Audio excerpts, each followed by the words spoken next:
on est parti à l'ancienne. Yo, salut, c'est Jetux. Donc, ce soir, petite vidéo. J'espère que vous avez passé de très bonnes vacances de Noël quand même. Que vous avez eu plein de beaux cadeaux, que vous avez été gâtés et tout. Moi, oui. Aussi. Bah, je me suis fait plaisir, j'ai eu des petits cadeaux, donc ça va. Donc, en tout cas, j'espère que vous avez bien profité. Donc, petite vidéo à l'ancienne, parce que je vais faire un test que ça faisait longtemps que je voulais le faire, mais que j'ai mis beaucoup de temps à faire. Et je me suis décidé de le faire aujourd'hui. C'était une très mauvaise idée. Par contre, ce sera en deux parties. Donc là, ce sera la première.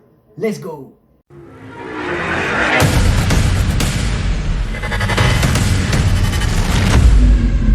Pour mettre les choses au clair, aujourd'hui j'ai fait des tests de jeux sur la Xbox 360, donc oui, ça fait longtemps que je devais le faire, ça fait longtemps que je l'avais pas sorti. Oui, bah je joue avec mon bonnet. Donc je vais vous faire 1, 2, 3, 4, 5, 6. Donc je vais vous faire, j'ai fait 6 tests aujourd'hui. Donc première partie il y aura 3 tests, deuxième partie il y en aura 3 autres. C'est pas compliqué à comprendre, donc c'est parti. Le premier test, pardon, excusez-moi, je ne regardais pas. Donc le premier test, on est parti exactement sur Need for Speed Carbon. Donc c'est pas plus compliqué que ça. Donc c'est un jeu sorti en 2006 qui a été édité et développé par Electronic Arts. Donc comme vous pouvez constater, la manette est bien expliquée pour comprendre comment on joue. Bon, d'un côté, c'est un jeu de voiture, donc c'est pas très compliqué. Vous avez une gâchette pour accélérer, une gâchette pour freiner normalement, et les boutons, c'est soit de la nitro, soit des trucs comme ça. Donc malheureusement, les temps de chargement sont pas très longs, puisque vous avez vu, j'ai réussi à couper la cinématique pour entrer directement dans le jeu. Donc je vous laisse voir la puissance que j'ai en tant que conducteur de voiture. Let's go!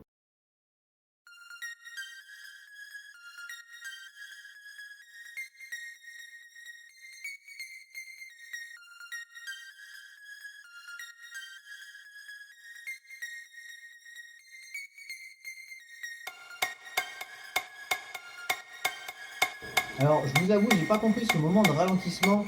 Je sais pas si j'ai appuyé sur le mauvais bouton ou un truc comme ça, mais j'ai eu un bullet time, on va dire, donc j'ai eu un ralenti, j'avais pas compris à quoi ça m'a servi. Ça m'a plus perturbé qu'autre chose, mais ça ne se voit pas sur la vidéo parce que je suis tellement bon de conducteur. J'ai quand même pas mal de vues, je vais regarder. Ça va tomber. Mais bon, c'est le jeu.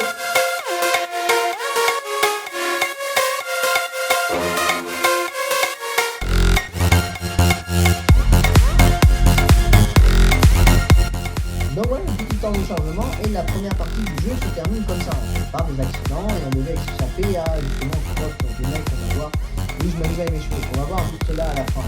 Après cette belle cinématique, à l'époque sur la 360, je trouve toujours que c'est beau, il y a des jeux qui sont beaux, il y a des jeux qui sont dégueulasses, ça vous allez très vite le voir sur mes tests. Malheureusement, ouais, j'ai pas choisi les meilleurs. Hein.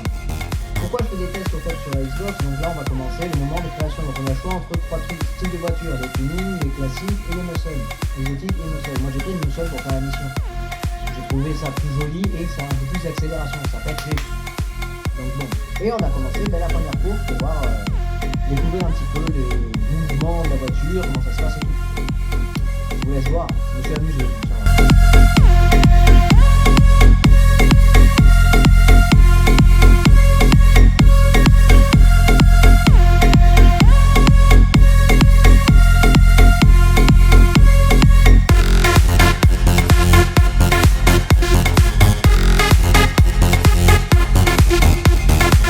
Ah oui, au fait, la petite musique que vous entendez derrière, parce que je n'ai pas mis le son, parce qu'il y avait des... Oui, ça s'appelle des enfants. Il y avait des enfants qui parlaient beaucoup derrière, et je discutais aussi avec ma copine à ce moment-là. Donc je n'ai pas mis de son de jeu, donc c'est pour ça que la musique est derrière, en fait, c'est juste pour vous prévenir que je l'ai faite par une application qui sera dans le lien, qu'on peut trouver sur le Play Store, dans tous les cas, et c'est gratuit. Donc je l'ai trouvé là-dessus, donc les musiques sont de cette application. Voilà, c'est moi qui les ai faites, et elles sont sur l'application, donc je préviens, dans tous les cas, ce sera marqué en description. Voilà, je vous laisse la fin de la course.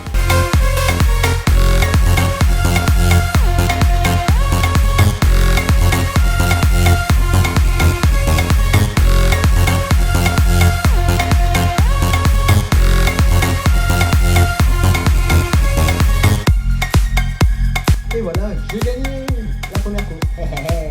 Donc voilà, pour commencer, un petit Need for Speed Carbon sorti en 2006 sur 360, sur PS2 aussi, édité de Volver Software. J'aime beaucoup le jeu, c'est pas mal, mais j'avancerai plus tard, rien que pour moi, de mon côté.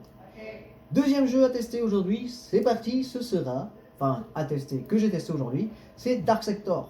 qu'est-ce que Dark Sector? C'est un jeu trop bien. Mais bon, comme vous pouvez le constater, j'étais gentil. Quand j'ai joué, je me suis dit je vais recommencer l'émission depuis le début. Donc Dark Sector, j'ai mes notes. C'est un TPS. Qu'est-ce qu'un TPS? C'est un Third Person Shooting. Bon, c'est un shooting à troisième personne si vous préférez. C'est un style de jeu action-aventure, comme vous pouvez le constater. Sorti en 2008, qui a été développé par Digital... Non, oui, j'arrive plus à lire. Qui a été développé par Digital Extreme et Movie Dish et qui a été édité par D3 Publishers, Aspyr et ND Games. Il y en a eu beaucoup sur ce jeu. Donc je vais dire après parce que c'est les TPS, on va dire, c'est pas les jeux où je suis le meilleur. Donc comme vous pouvez le constater, j'ai galéré quand même avec les touches et tout. Donc pour une caisse, on donne un grand coup dedans, ça marche très bien. On récupère des munitions. On peut changer d'arme avec les touches de la manette, mais pas les analogiques, l'autre à côté, je sais pas comment elle s'appelle. Donc voilà, donc c'est un petit TPS qui a l'air sympathique, mais que c'est que le début de la mission en fait, malheureusement c'est que le prologue. Donc vous n'aurez pas le moment le plus intéressant du jeu. Donc je vous laisse avec ce petit moment là de gameplay.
Magique du jeu, donc c'est un TPS, Third Person Shooting, sauf que je ne sais toujours pas viser. Je vous ai laissé que cette partie-là de la game parce que je l'avais refaite, vous allez savoir pourquoi, je l'ai refaite un peu plus tard. Je visais toujours aussi bien, donc c'est-à-dire que je ne sais pas viser avec ce truc. Et je ne suis pas du tout discret, je ne sais pas comment ça fonctionne. J'appuie sur tout et n'importe quoi en me disant ça fait un truc trop bien. C'est faux, ça ne marche pas comme ça. Faut être, c'est quand même un TPS un peu réaliste, on va dire. Mais bon, là c'est que le début, vous avez le droit à l'erreur. On va dire ça.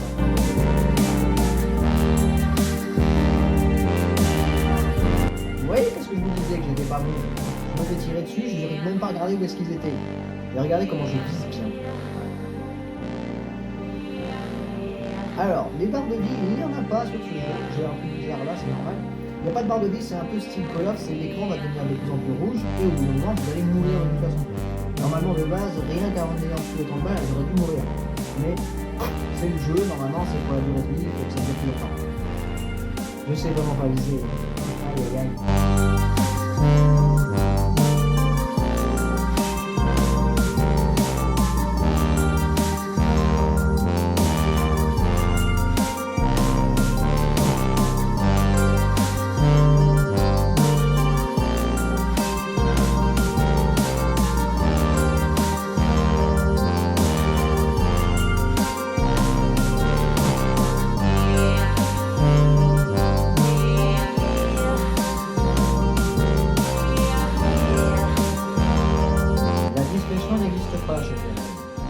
Chez moi, fonce, on se démerde.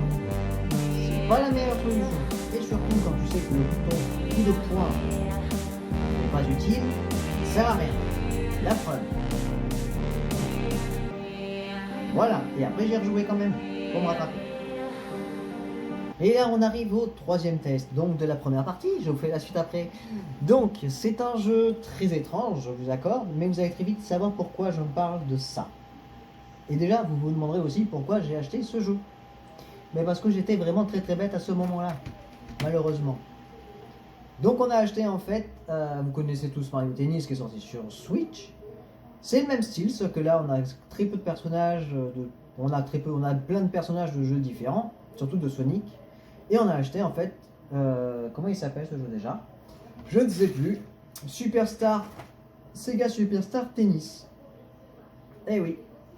Là, vous pouvez le constater, je galère un petit peu pour prendre le jeu en main, mais c'est pas grave, vous allez voir, je suis très très bon.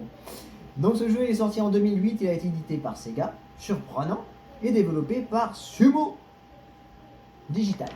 J'arrivais pas à lire le petit mot. Donc j'ai choisi un personnage de... Alors c'était quoi ce jeu? Il était sorti sur Dreamcast. C'était un jeu de roller. Alors si vous avez le nom, ce serait cool de me le dire parce que je ne me rappelle plus. Je ne me rappelle plus.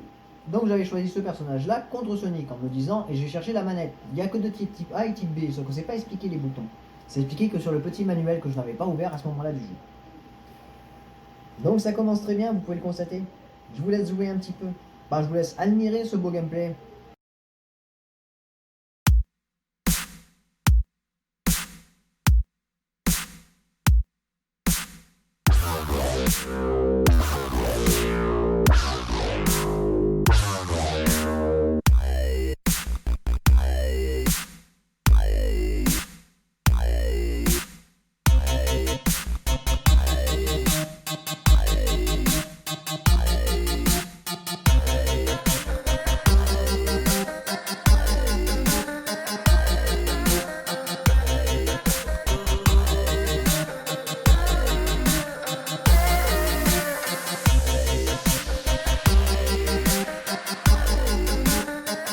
Allez, service à moi. Et le jeu, ça s'appelait Jet Set Radio. C'est de là qu'il vient le personnage. Je m'en suis, j'ai regardé sur internet. Donc voilà, ben c'est service à moi, mais je suis toujours aussi mauvais. Hein. En fait, il n'y avait qu'un bouton pour renvoyer la balle, mais je suis tellement nul que ben, j'arrive même pas à la renvoyer. Donc le match est pas très serré. Il y a quoi, un 7 à 0. Ça va, je m'en sors bien. Que dire sur ce jeu? À part que voilà, il y a eu Mario Tennis et on s'est dit bah, pourquoi pas faire pareil avec Sega. Comme vous pouvez constater, il y a toujours la petite guerre entre les deux. Bon, c'est pas pour autant que j'y arriverai.